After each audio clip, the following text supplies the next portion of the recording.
on today. And so your thoughts about that, because I know we talked a little bit about it yesterday where they had a rash of injuries that took place yesterday in practice with Chris Jones and a few other wide receivers. Just your thoughts on that and whether or not this is, maybe a sign of things to come. But I think that it's those soft tissue injuries that there was someone that asked a question about that. And with the guys that haven't done anything except work out, in this offseason, they weren't able to hit. They didn't put on pads. And now you go from that, just working out, and the NFL used it as a ramp up period. However, when you look at those guys coming from doing nothing to something now and going 100 miles an hour with pads on and hitting and all that, there's going to be injuries. Andy Reid said that it's the same as every year with growing the hamstrings, but I don't think so, man. I think that there'll be more injuries. And you saw that Alex Brown, the cornerback for the Chiefs, had an ACL tear. There's going to be hopefully not, but I think there'll be a lot more of that, man, just because those soft tissue injuries are injuries that they're not preventable, from going from just working out to hitting now. Well, Steve, like you said, Andy Reid said this is a typical, injury. That this happens year in, year out. I do think the ACL, while it's obviously awful, this happens almost every single year. I don't know what year it was. If this was 2 years ago or 3 years ago. There was an absolute decimation around the league of ACL injuries and Achilles. There's that one offseason, that one training camp where it seemed like every single, I think Jacksonville had about 3, and maybe the same one when Deshaun Watson had his the same season. I feel like year in, year out, whether you're training hard, whether you're not, these soft tissue injuries just happen. It's football. It just happens. So I don't think this is going to be any more than a previous year. We like to look into it. We like to have these storylines. But at the end of the day, I do trust what Andy Reid says. This happens every year. I trust Andy Reid than my own gut instinct of saying this could lead to more. But Andy Reid knows better than me. Yeah, we can look at it like that, but we all know that if you just starting out, and look at Clyde Edwards-Helaire. Okay, he's going from college, right? He's going where he doesn't have a preseason, so to speak, and now it's going to be similar for him. But these guys that have gotten into that routine of, okay, we're building up, and then we're going to start in May, where we're doing OTAs, and then we're doing a lot of the team stuff, and then now when you don't have that, and you're coming out and just throwing on pads and you're hitting.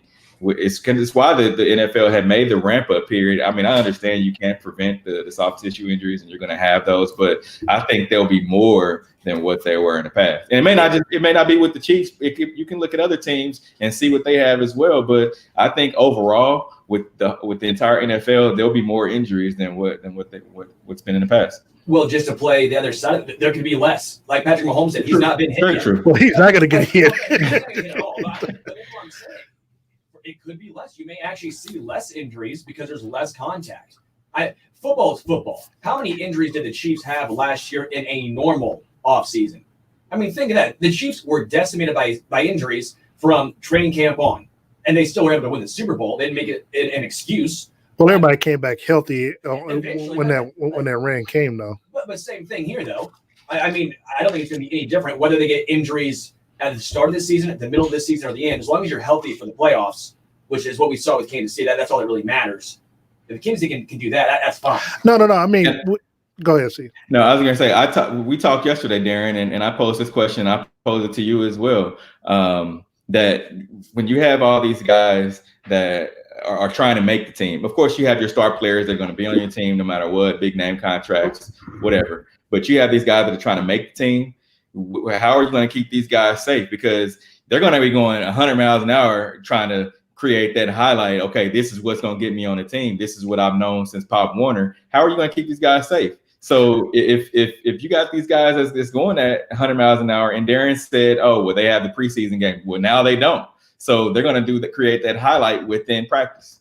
Yeah, and I was going to follow up with that same point, Steve, is that, when you have a Sammy Watkins and some of these other receivers that are either going down with Nick injuries or some of these other players, star players, that does provide an opportunity for those who might not get that opportunity, because we pretty much know who the teams, maybe 46, are going to be making that roster. It's going to be like the other 7 or whatever the expanded roster is for those players. That now, this is the opportunity now, especially when we look at special teams, that this is a chance for those players, especially with no preseason and, the late rookie draft picks, getting a chance to make a name for themselves and to maybe show something that you would otherwise only see in a preseason game. And now you kind of have to show in practice. Obviously, Andy Reid, to their point, said that, that they obviously just with the addition of more practices, you get a chance to see what a guy can give you. But of course, there's only so much you can do, because you can only do so much live hitting, because you're not gonna put your first team in a position where they can have, a torn ACL or like Eric Fisher in a concussion, where just in practice that, won't mean as much, Sterling, as we get closer to the start of regular season. Especially the defensive players. I'll give you that. When it comes to guys where 3 guys fighting for 2 spots, if you want to look at the defensive line position, where it's Taco Charlton, Michael Dana, and then you have Breland Speaks, for example, who we actually just heard from. Those 3 guys fighting for 2 spots. Yeah, you're right. Maybe some of them tries a little too hard and they try to go up against Mitchell Schwartz or Eric Fisher.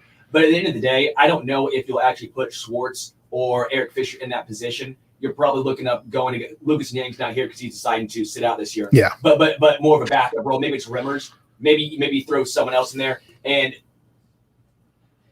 you obviously don't hope for injuries, but you can't have it to Schwartz or Fisher. So maybe I do see what you're saying as far as these guys who are fighting for these spots could be trying a little harder.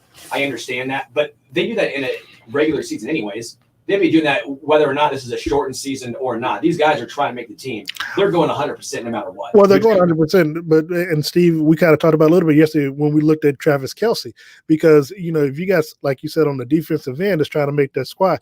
If Travis Kelce comes across the middle, are you easing up? Are you trying to ease up on him, or are you trying to lay something down so you can, so the defensive coaches are looking like, okay, I got to have this guy. This guy, has potential to make the squad or whatever, but without jeopardizing the health and the safety of your teammates. And granted, we know they're not trying to take everybody's head off, but they also know that this is my only opportunity, it's my only shot, it's my only chance to make the squad, and I gotta leave a lasting impression. Steve, and you don't have Travis is not going to not go 100%.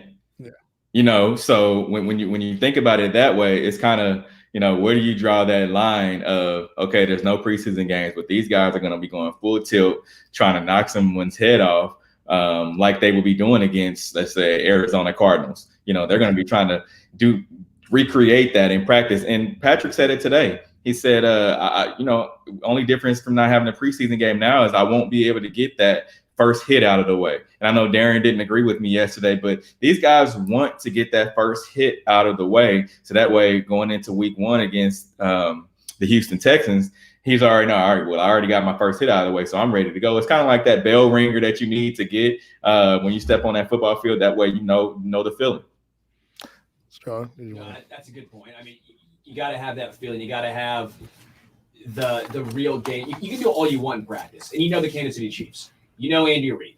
These are very, very tough, intricate practices. This is the fastest wide receiver group in the NFL. These defensive backs will be getting a better workout in practice than probably in a regular game, but it's still not the same when you're not hitting guys with full force. Like you brought up a good point.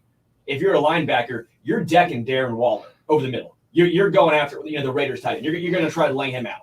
You're not going to try to lay out Travis Kelce. And that is the difference. And honestly, though, sometimes that's when you get hurt.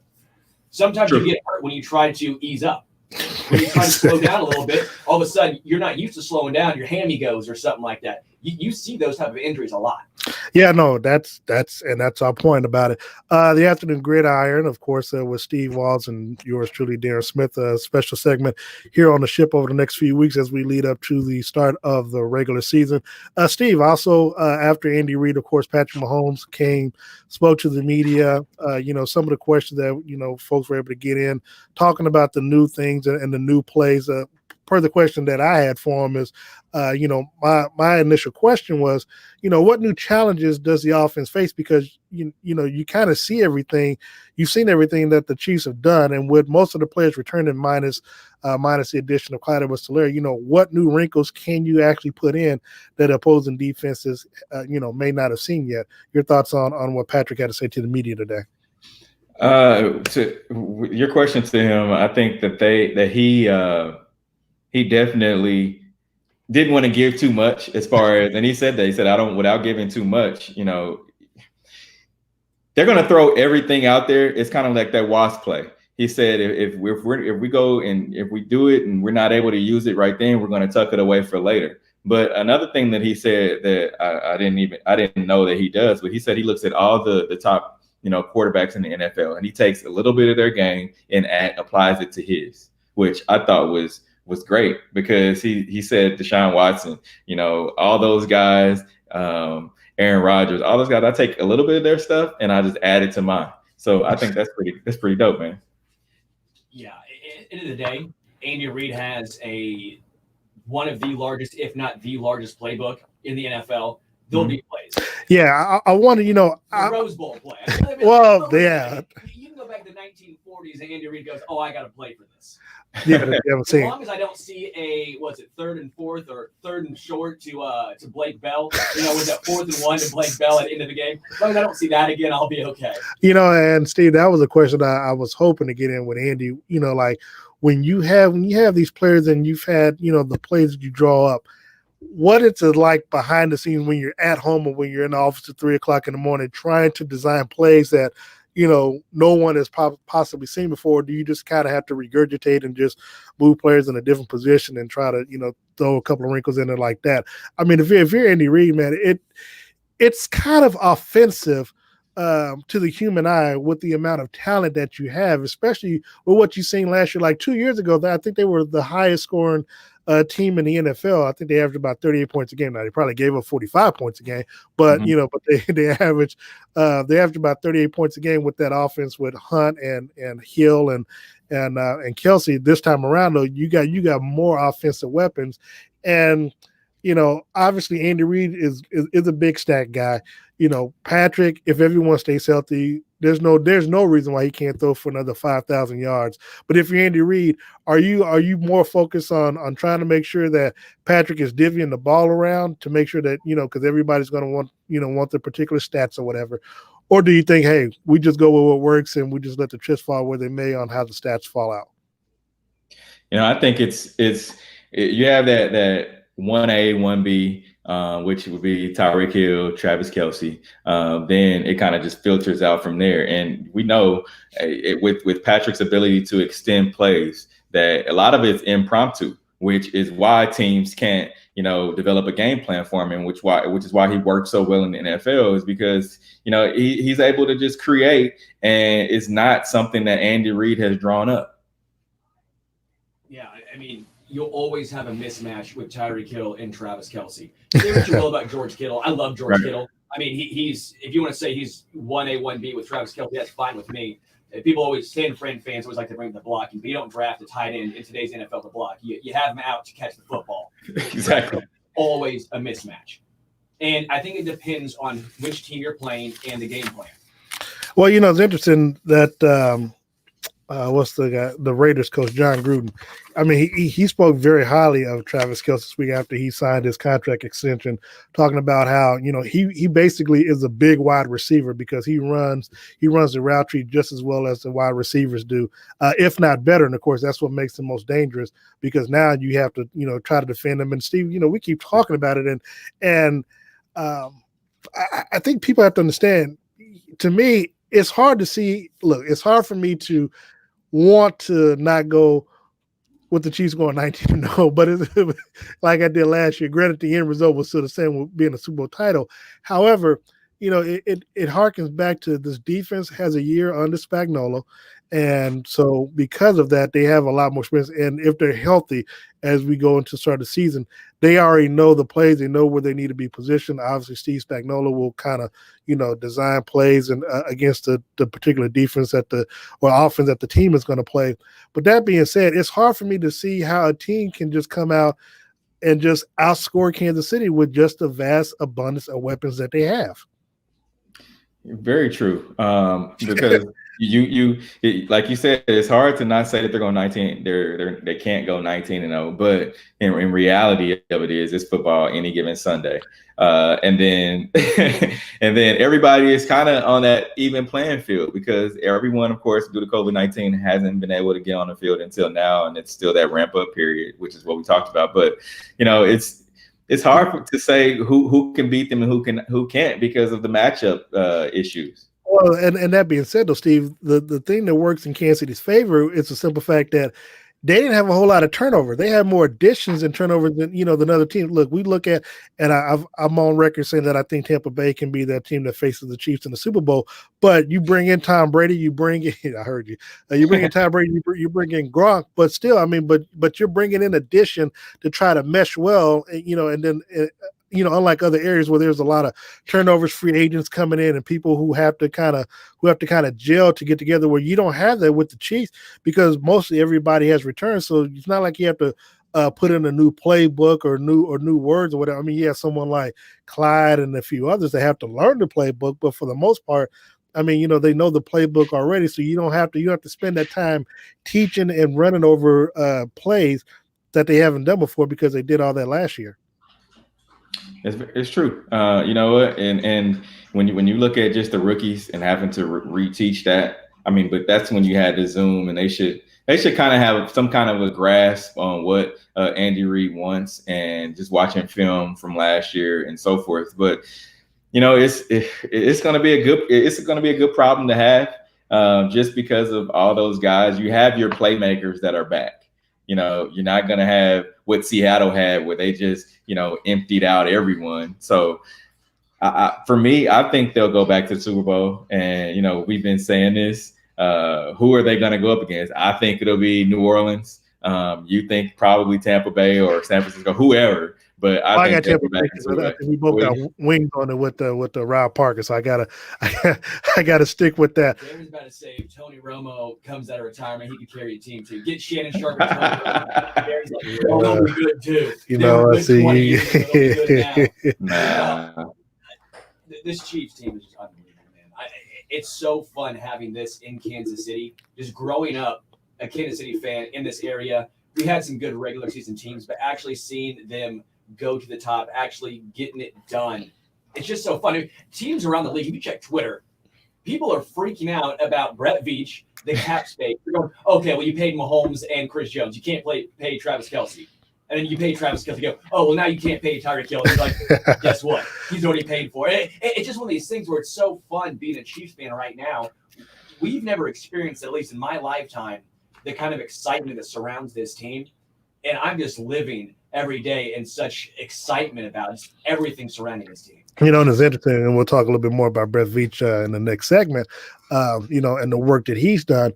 When Steve, you look, going back to this offense again, if you're, when you look at the Chiefs' schedule of opponents, you're Houston, you're even Baltimore, obviously New England, when they come to Kansas City, it makes you wonder again. You look at the matchups, and it's hard again. It's trying not to put myself in the box, because I want to go that route. And and look, a team has gone 18-0 before losing to the Super Bowl, in the Super Bowl, which was the 2007 New England Patriots. So it can be done. They just never finished it off. But what I'm looking at is that matchups. Again, you got now. Again, Sammy can't seem to stay healthy until to postseason, but you're either going to double Tyreek. If you double Tyreek, you got the other wide receiver open, or you have tight end open, or you have your running back open. So you can't exactly. So, but okay, but let's say, but yeah, I was gonna say let's presume you run a trip set. You got McCollum, you got Sammy out there, or DeMarcus. You still got Travis. You still got your running back. I mean, so again, it is a defensive nightmare. And again, the fact that we can't be in practice is kind of it's just irritating, because it's like you can't see, how this offense is maybe mishandling the defense, so to speak. Yeah, I want to see what, because Spags towards the end of the season last year, this defense was rolling. I mean, this defense was winning games for Kansas City sometimes. Well, that's because by the time everybody started coming back in off of injury, and then getting more and more comfortable in that defense. But that's why I'm excited for this year even more so, just because I think this defense is going to take a huge step forward, because they started off slow last year, but now seeing because of injuries. I mean, yeah, a lot of times because of injuries, but a whole new system, a lot of new players last year. But seeing Frank Clark, Chris Jones, Tyrann Mathieu, you got your three, studs back, and you build around that. I love the pick of Willie Gay. I think Willie Gay is going to be a day one starter. I truly think he's going to be. Anthony Hitchens, while he obviously had a probably down performance on the field, he's still there, and he's still your play caller. I mean, at the end of the day, he is still the one calling the plays defensively. He's the one getting guys in position. So he's still back. You have a plethora of talent on the defensive line. You have Shavarius Ward, who took a massive step forward last year. Bashad Breeland's still a question mark right now. Juan Thornhill, he's coming back off of injury. I mean, you look at this whole defensive team right now, you go, this is a complete football team. It's not just that offensive powerhouse that we saw. This is a full, complete team. And one of the things that Steve and I talked about it on yesterday is we still don't even know really special team wise. Will McCole still be returning kicks? Will they have someone other than will Tyreek Hill even be returning punts this season? Obviously, he was scheduled to last year before he got hurt in the opening game against the Jacksonville Jaguars. Of course, the Afternoon Gridiron. I think Byron Pregel is who they were looking at to return kicks. So gotcha. Steve also here on the Afternoon Gridiron segment here on the ship here on Sports Radio 810 WHB. We got a chance to talk to Breeland Speaks. One of the things that people may or may not remember, that of course he was on the team's IR last year. He did get a suspension within the season on that. But one of the questions that I got a chance to ask him, and we kind of talked about it as it relates to Juan Thornhill, contributing to the team's success this year after missing last year's playoff run. Your thoughts on his answer about that? It's just like other guys. They kind of within themselves create that asterisk by having a ring. I really didn't commit much, even though Juan Thornhill, I think, committed. He helped a lot throughout the season, and then him going down they missed him a lot. But when you think about that asterisk that they're going to have on themselves, they're going to come out with a lot of fire, which is a good problem to have. I mean, when you got guys that can help you that weren't started or that won't be started, except Juan Thornhill, that are coming back from injuries, that'll now be able to help out the team, it just helps the depth of that whole team. I would say, I think maybe us as fans put an asterisk on that more than the players themselves, or the players themselves put it on more than we do, because I think of Juan Thornhill as being a starter throughout almost the entire season, helped turn that safety group around. That was one of the worst years before to one of the best this season before the injury. So even though he didn't play in the playoffs, while he may himself put an asterisk because he's upset he didn't get a play, as a fan, I go, no, because Juan Thornhill deserved and earned that ring. But see, the only pushback I would give you is look at a situation like Carson Wentz. Carson Wentz was the MVP. He put the team and Juan on the defensive side, helped put that team in a position. But when they went down, I think he went down week 13, week 15. But I'm saying kind of like same as Carson Wentz. But then when you see someone come and replace you, and the team gets over the hump, and granted you were vital leading up to it, but then you don't get a chance to really be the guy that helps get them over the hump. I mean that kind of doesn't sit well with you sometimes. Well, that's why I said I think it may sit unwell with them more than us. I mean the ring still fits. It looks the same. It looks good. He still earned it in my mind because he's the one that put them in that position to win that ring. Without Juan Thornhill, who knows? I mean, I love Dan Sorensen. He played great for most of the year. Honestly, Dan Sorensen had a pretty good year last year. But are you going to trust, Dan Sorensen? Because he was part of the problem the year before. The group that was just getting obliterated day in and day out. Please don't remind me. It's like getting that. It's like getting that varsity Letterman jacket and you just the water.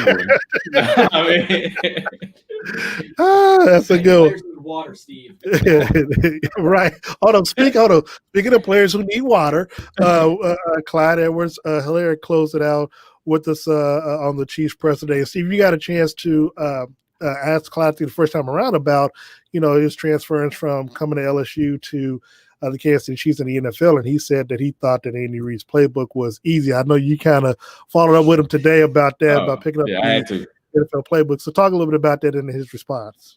Yeah, just ask him, you said it was easy in the spring. Now you're getting a chance to put, what you learned through all the Zoom calls and put it to full speed. And he said, first of all, everybody's saying that it's a bad thing that I said it was. So he changed it around to saying just that I understand the playbook.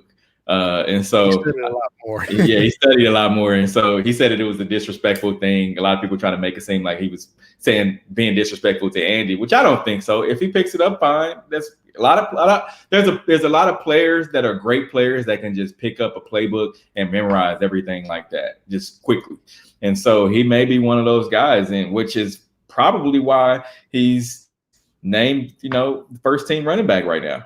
And Stephen, and to that point, and we talked about it as well on the Afternoon Gridiron, is that for a running back, they have the easiest transition from high school to college and college to the NFL because, one, you just have to know your blocking assignments, and two, you just know which hole to run through, unless you're obviously catching the ball on the outside or something. But to that point, like you said, for him, the offense is somewhat similar to what he was doing down at LSU because the offensive coordinator is now the OC up at Carolina, and so so they had a pro style offense. So it's not as if the transition for him as a running back, it was going to be pretty much rocket science, so to speak.